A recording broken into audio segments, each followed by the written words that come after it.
Effectivement, le délai de garde à vue est défini dans le texte.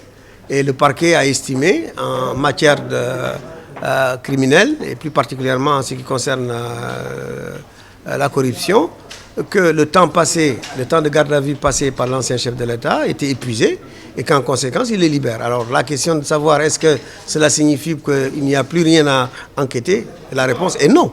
Parce qu'en vérité, les enquêtes qui sont en cours et qui étaient donc menées par le pôle criminel pour ce qui concerne les crimes économiques, ces enquêtes-là sont des enquêtes extrêmement complexes, extrêmement délicates, et les dossiers étant extraordinairement complexes et compliqués, on l'a vu déjà même à la lecture des documents de la commission parlementaire, eh bien il faudra les dépouiller, il faudra savoir concrètement de quoi ils retournent et surtout il faudra confronter avec la personne concernée.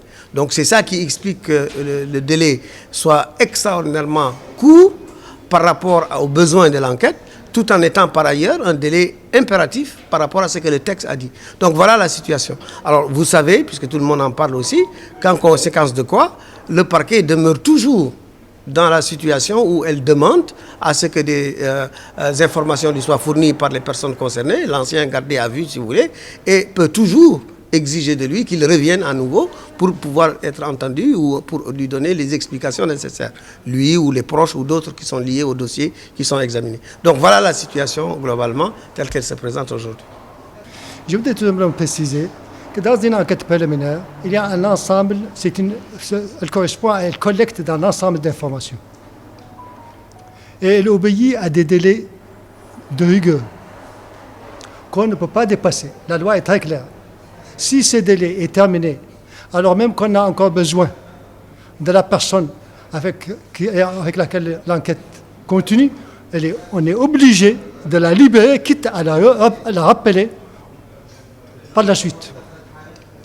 Ça, c'est la règle générale. Dans ce dossier, je crois que c'est un dossier à rebondissement.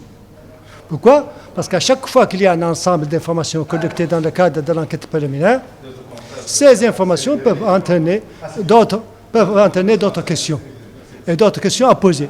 Et ces questions peuvent amener à une personne déjà entendue et libérée de l'enquête préliminaire ou de la garde à vue peut être appelée, entendue à nouveau et mise à nouveau dans une nouvelle garde à vue.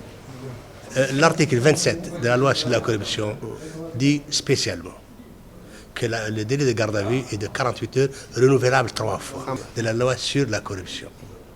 Seulement, il y a d'autres articles, certaines lois très précises, notamment le 57 du Code de procédure pénale et l'article 744 du Code de procédure pénale, qui renvoie à l'article 9 du Code de procédure civile. Et la jonction de tous ces textes fait montrer que le délai qui devait être appliqué à l'ancien président est de 14 jours, parce qu'il fallait décompter les jours fériés, les repos hebdomadaires. Donc il devait aller jusqu'au 2. Ça, c'est vraiment notre interprétation, le doyen et moi-même, et beaucoup d'autres, mais le parquet a estimé utile qu'il le mette en liberté, donc sa libération n'est pas irrégulière. Le parquet peut le faire. Mais nous, on estime que ça devait aller jusqu'au 2.